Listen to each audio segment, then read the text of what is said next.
Good morning friends. Today we are going to learn EVS Environmental Study open page number 71. Write today's date and day. Now today we are going to learn chapter number 14 Sources of Water and Irrigation. ठीक है, तो पानी हमें किन किन जगहों से प्राप्त होता है और सिंचाई के लिए किस प्रकार से पानी का यूज़ किया जाता है, इसके बारे में आज हम इस चैप्टर में पढ़ेंगे. Need for water. No living thing can survive without water. Means जो जीवित चीज़ें होती हैं वो बिना पानी के जीवित नहीं रह सकती. We need water for various activities. We need water for drinking, bathing, cooling and washing or cleaning things. We need it to water our crops. Also need water for recreation. ठीक है, तो हमें कई प्रकार की एक्टिविटीज़ के लिए पानी की ज़रूरत होती है, जैसे पीने के लिए, नहाने के लिए, है ना, कुकिंग के लिए और वॉशिंग, कपड़े धोने के लिए और चीज़ों को साफ़ करने के लिए. इस प्रकार से हमें, और फसलों के लिए, जो किसान खेतों में फसलें उगाते हैं उनको भी बढ़ने के लिए, सभी चीज़ों के लिए पानी की आवश्यकता होती है. Sources of water. अब हमें पानी कहाँ से प्राप्त होता है? We get water from many sources such as ponds, rivers, lakes. Rain is the main source of fresh water. We also get underground water from wells and hand pumps. Rivers, lakes and underground water are secondary sources of water. We depend on secondary sources of water to fulfill our requirements. पानी जो है हमें तालाबों, नदियों, झीलों आदि से मुख्य रूप से प्राप्त होता है, और बारिश का जो पानी होता है वो मेन सोर्स होता है फ्रेश वाटर का. ठीक है, इससे हमें एकदम ताज़ा पानी प्राप्त होता है. बारिश से हमें जो कुएं होते हैं, हैंडपम्प होते हैं, उनसे अंडरग्राउंड पानी मीन्स ज़मीन के नीचे का पानी मिलता है. और रिवर, नदियाँ, तालाब, झील, ये क्या होते हैं? अंडरग्राउंड वाटर के सेकेंडरी सोर्सेज हैं. ठीक है, और हमें अपनी रिक्वायरमेंट्स को, पानी की जो भी हमारी ज़रूरतें हैं उन्हें पूरा करने के लिए जो सेकेंडरी सोर्स होते हैं मीन्स नदियाँ, झील, है ना, तो इन पर हमें डिपेंड होना पड़ता है. Sources of water in ancient times means प्राचीन समय में पानी कैसे प्राप्त किया जाता था. In ancient times human beings settled down near source of water. Most of the big cities at that time developed around the banks of river. Those peoples who settled in place that were further away from river और other source of water had to travel long distance to fetch the water. This made life difficult for them.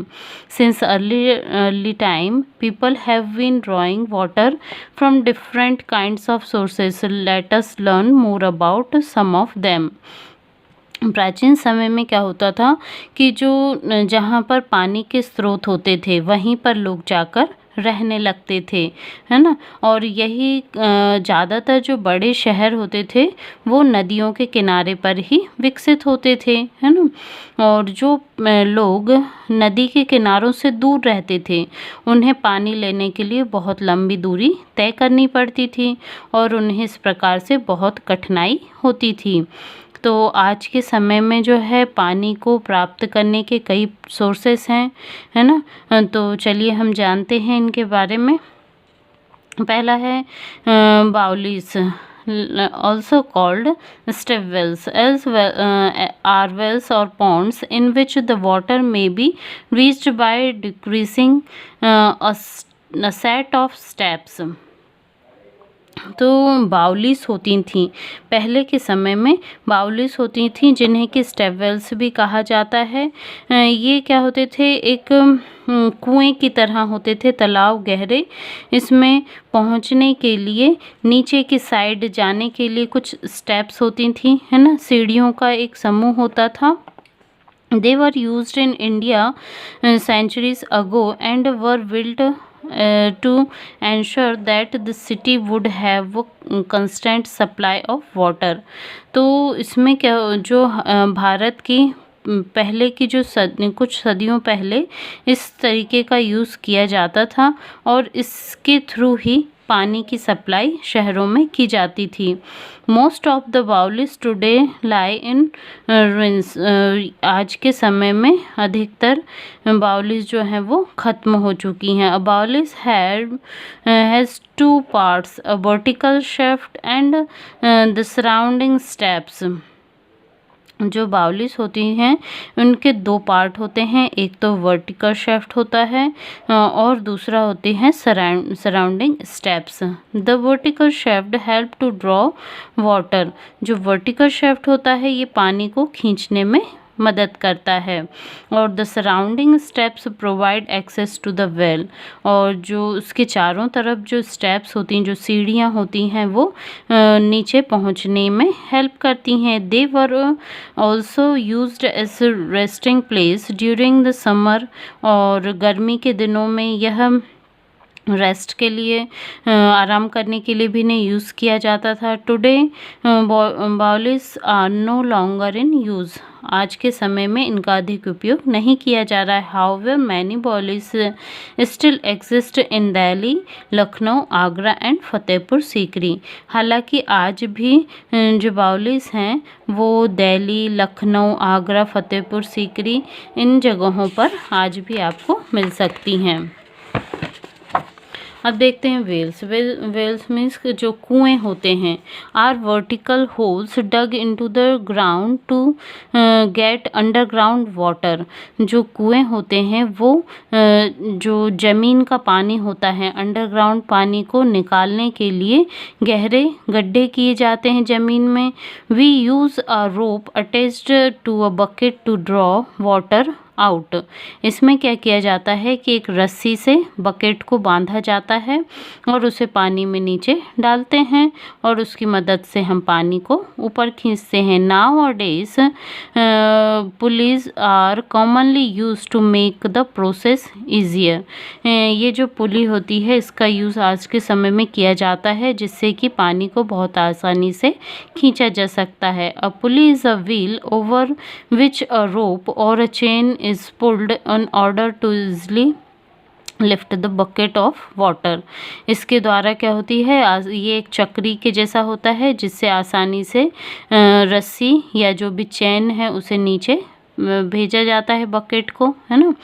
This days diesel and electric pumps are use to draw underground water. आज के समय में diesel और electric pumps का use किया जाता है underground water को खींचने के लिए। अब देखते हैं वाटर हार्वेस्टिंग। वाटर हार्वेस्टिंग क्या है? The term water harvesting mean collecting and storing any run off water such as rain water. We can collect rainwater and store it for us during the dry season. Flood water from the local streams can also be collected and stored underground for future use. तो इसमें क्या किया जाता है, जो बारिश का पानी होता है उसे इकट्ठा कर लिया जाता है जिससे कि जो गर्मी के दिनों में हम बारिश के पानी को यूज़ कर सकें। और इसमें जो बाढ़ का पानी होता है ना, उसे भी कलेक्ट कर लिया जाता है ना, ताकि हम इसे फ्यूचर में यूज़ कर सकें। फिर है इरिगेशन। इरिगेशन मीन्स सिंचाई। खेतों की फसलों की सिंचाई के लिए किस प्रकार से पानी यूज़ किया जाता है। Irrigation is the supply of water to crops in order to grow. Plants begin living things need water to survive. The main source of water for crops is the monsoon rainfall but the monsoon is unpredictable, so an alternate supply of water is need for crops. Water is supplied to fields in many ways. Sometimes water is supplied to the fields directly from a pond, lake or river. Water from these source flows to the nearby fields through channels. तो यहाँ पर ये बताया जा रहा है कि जो फसलें हैं उन्हें ग्रो करने के लिए पानी की आवश्यकता होती है ना। प्लांट्स क्या हैं, लिविंग थिंग है, तो इन्हें जीवित रहने के लिए पानी मिलना ज़रूरी है। ठीक है, तो जो मेन सोर्स है फसलों के पानी का वो होती है बारिश। पर बारिश जो होती है कई बार नहीं होती है ना, अनप्रेडिक्टेबल है। तो हमें उसका अल्टरनेट पानी का फसलों की सिंचाई के लिए होना आवश्यक है। तो इसके लिए जो है खेतों की सिंचाई के लिए पानी कई तरीके से प्राप्त किया जाता है, जैसे कि जो तालाब होते हैं, झील होती हैं, नदियाँ होती हैं, इनसे भी पानी प्राप्त किया जाता है फसलों की सिंचाई के लिए। और इस प्रकार से फसलों में पानी की सप्लाई की जाती है। Irrigation can also be done by canals, and canal is a long and narrow stretch of the water that has been made of take water from one place to another over long distance. Canal are dug from river to lakes to let the water flow to the crops fields. Canals also draw water from the artificial reservoirs such as the dams. Today, canals are the best means of irrigating crops. Another important source of irrigation is groundwater from wells. Dug wells and tube wells are two types of wells. तो यहाँ पर ये बताया गया है कि सिंचाई के लिए कैनल्स मीन्स नहरें, नहरों का भी यूज़ किया जाता है। नहरें जो होती हैं काफ़ी लंबी होती हैं और सकरी होती हैं। ठीक है, तो इनमें पानी बहुत दूरी तक चला जाता है। और जो नहरें होती हैं उनका पानी कहाँ से आता है, नदियों से, है ना, और टैंक से के थ्रू इनको फसलों तक पहुंचाया जाता है। और ये डैम्स के थ्रू भी, जो बड़े बड़े डैम होते हैं उनमें, उनके थ्रू भी पानी नहरों में छोड़ा जाता है। और इस प्रकार से नहरें जो है आज के समय में फसलों की सिंचाई का एक अच्छा साधन है। Another important source of irrigation is groundwater from wells। और इस प्रकार ज़मीन का जो पानी है उसे प्राप्त करने के लिए जो कुएं होते हैं उनको भी यूज़ किया जा रहा है। जैसे डग वेल एंड ट्यूबवेल जो होते हैं, ये टू टाइप के वेल हैं। जो डग वेल है आर ओपन वेल, ये खुले हुए कुएं होते हैं। Tube well are deeper and dug well, जो ट्यूबवेल होते हैं वो ये डग वेल से ज़्यादा गहरे होते हैं। दे रन विथ इलेक्ट्रिसिटी और डीजल पंप सेट, ये किससे चलते हैं, डीजल पंप से और बिजली से इन्हें चलाया जाता है। अब आता है वाटर व्हील्स, ये पिक्चर दी गई है यहाँ पर। A water wheel is an ancient device that used the force of falling or flowing water as a source of energy। जो वाटर व्हील हैं ये पुराने समय की एक उपकरण है जिनका यूज़ फोर्स ऑफ फॉलिंग, मतलब जो पानी के, गिरता हुआ पानी और बहते हुए पानी के फोर्स का यूज़ करके उससे क्या करते हैं, एनर्जी बनती है। ठीक है, water wheels are of two types, ये दो प्रकार के होते हैं, undershoot wheels and overshoot wheels. Undershoot wheels में क्या होता है, undershoot wheels move round by the flow of water and as it pushed against the flat paddles. इसमें जो ये जो चक्का होता है ये घूमता है किसके अगेंस्ट, इसमें दो फ्लैट पेडल्स होते हैं, तो ये उनको पुश करते हुए ऐसे राउंड राउंड घूमता है। ठीक है, और जो ओवरशूट व्हील्स होते हैं उसमें ऐसी बकेट लगी होती हैं पैडल शेप्ड में, इसके सरफेस पर, व्हील के सरफेस पर ये ब्लैंक बकेट्स लगी होती हैं।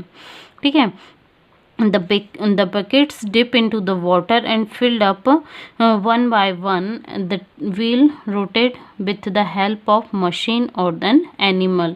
और क्या होता है कि ये इस प्रकार से ये बकेट भरती हैं और इस प्रकार से ये घूमते हुए पानी को से रोटेट करती हैं। और ये जो रोटेशन होता है या तो ये मशीन के द्वारा होता है या कुछ एनिमल्स को भी इसके लिए यूज़ किया जाता है। While rotating filled buckets empty into the tank and this water is directed into various water channels to feed the crops। और इस प्रकार से ये जो पानी होता है ये किसी टैंक में जाता है और इस का यूज़ इस प्रकार से फसलों के लिए कर सकते हैं। तो ये था हमारा आज का chapter sources of water and irrigation. इसकी अभी हम एक्सरसाइज करेंगे। Okay, thank you.